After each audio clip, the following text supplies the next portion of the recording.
Hello everyone, my name is Saye and welcome to another episode of sayehsunstudio. In today's episode, we look at how you can start growing your own vegetable and herbs inside. And you may be surprised thinking, oh, I need a lot of complicated things. But I'm actually going to go and share some of the things I have in my fridge that can help me start growing right away. What would usually be vegetable scraps can get a second lease on life. And you can sprout your own beans right at home and create your own tomato and pepper seedlings. Let me show you how.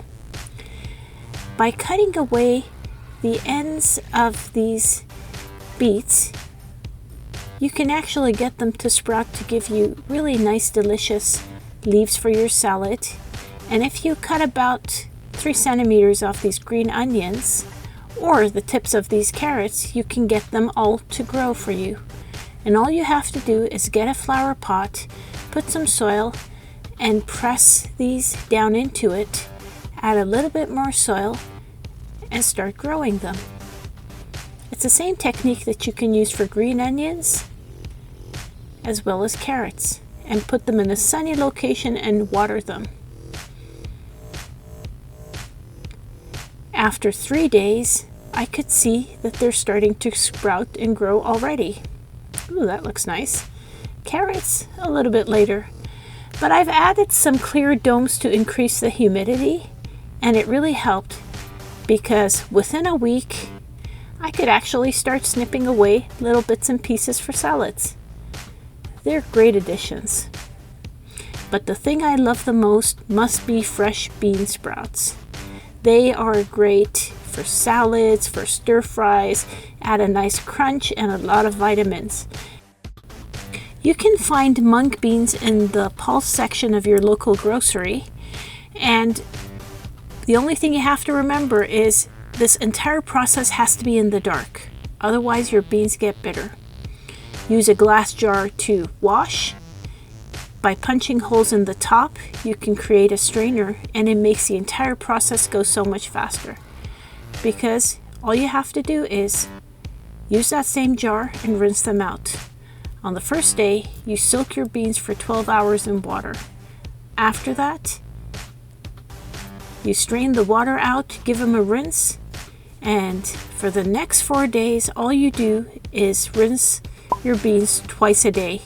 Don't keep them in water anymore, just the moisture is enough, and you'll start seeing the difference. They start sprouting a little bit more, and suddenly on day 5, you have bean sprouts. So here we are 5 days later, and take a look. What started out as half a cup of mung beans has turned into this.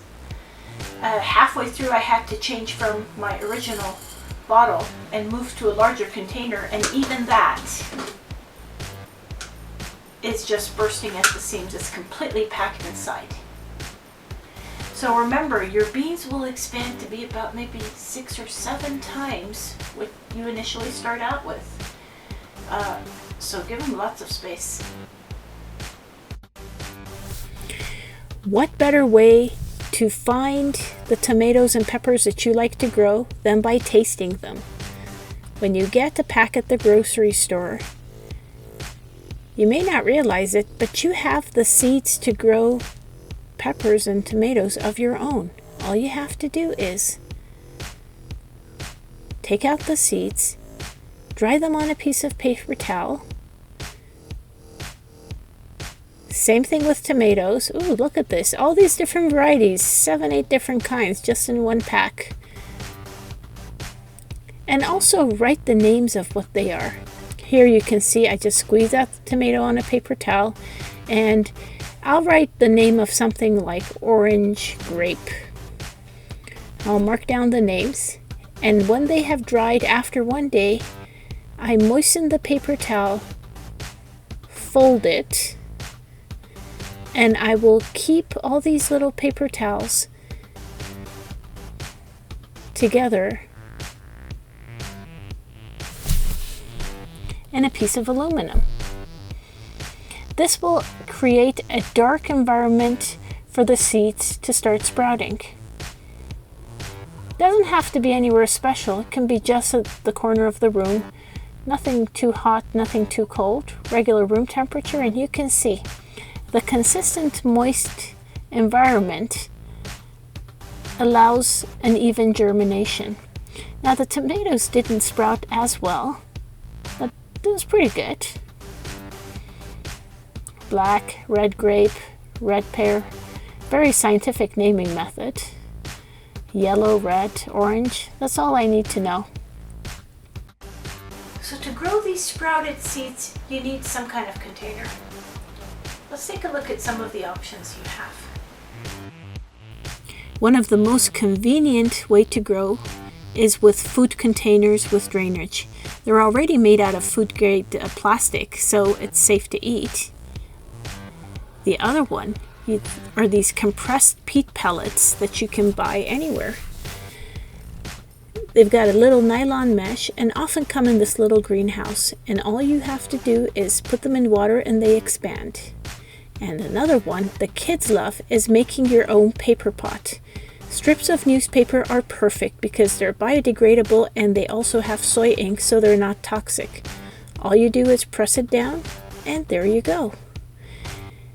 And it's this idea of cutting this cardboard roll has been all the rage, so I thought I'd give it a shot.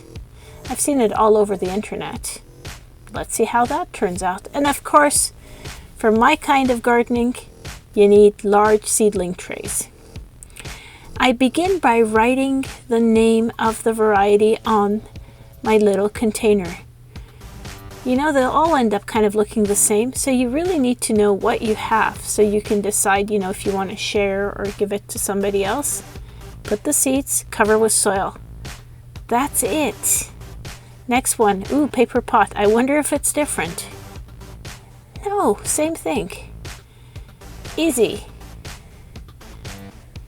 And because I can't write anything on the paper pot, I'll just cut a strip out of my cup and write the name on there. That's it. And these peat pellet, it's all expanded, so I'll just make a little hole in there, put some seeds, squish it in. There you go. And for my seedling trays, I have a whole method that I use. I only use one label per variety, and I plant them all until I run out of space. Then I'll start the new variety. And I'll cover it with soil. And for tomatoes, the seeds are so tiny, I just use a little spoon and I just plunk a couple. May the strongest seedling survive. Cover it with soil. And I started these under the light stand, so I watered them, and to my delight, within 2 days, by the time I got around to making the video, they had already sprouted. These guys were so eager to go. And remember that little cup I planted? It's already sprouted. But my cardboard tube didn't hold up as well. It's kind of falling apart. And look at these. These are the little tomato seedlings. Few here and there coming up. Now I can't wait for another 2 weeks to tell you what happens, but these are pictures from last time I grew. So within 3 weeks, this is what I expect them to be. And by the end of May, in 6 weeks, they will be ready to be hardened and taken outside. Woohoo! Can't wait. Well, my friends, I hope this segment has inspired you to start growing, whether it's bean sprouts or some beets and green onions and carrot sprouts for your salad, or tomato and pepper seedlings for gardening later on. It's really a great time to start growing with what you have at home. If you did like this segment, please don't forget to give me a like, subscribe to my YouTube channel, and click that notification button so you know when the next video is coming out, and follow me on Facebook and Instagram. Until next time, happy growing!